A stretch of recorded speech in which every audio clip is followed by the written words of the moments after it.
And for now, let's take a look at some of the reactions coming in on David Makhura's speech. Well, I have to say I'm disappointed that the Premier said that he didn't know they were going to NGOs.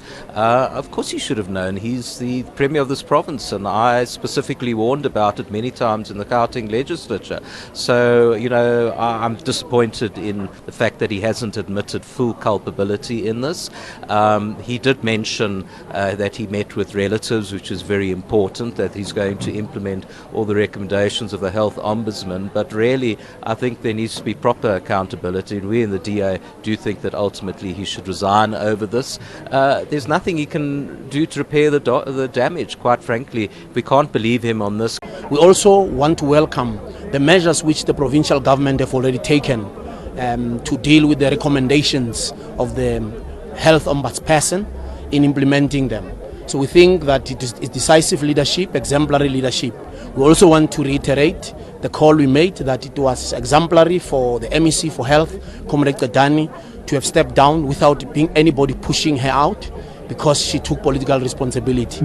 The calls by opposition parties are just opportunistic. The Premier is not cited anywhere in the report as being culpable of any matter. We will overhaul the health system to ensure that there is critical care for patients, not only the mental health patients, but to change and relook at how we're managing health.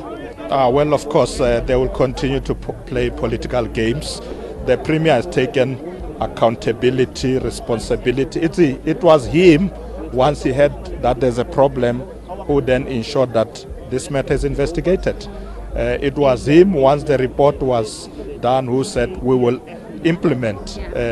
So I don't know why he should resign, because he's leading the process to ensure that this issue is addressed comprehensively. So he's got the full support of the ANC and his colleagues. I think, from the city of Johannesburg point of view, I'm actually quite pleased with the Premier committing in front of the residents working with us as a new administration. As you're aware, we represent two different political parties with two different mandates, but intergovernmental relationships forces us, whether we like it or not, to find ways to work together. And I'm glad that he's committed in front of the nation to really working with us. And I'm committing, as a mayor of the city of Johannesburg, that we know our success is totally dependent on us working with him as well. So we're looking forward to that collaboration.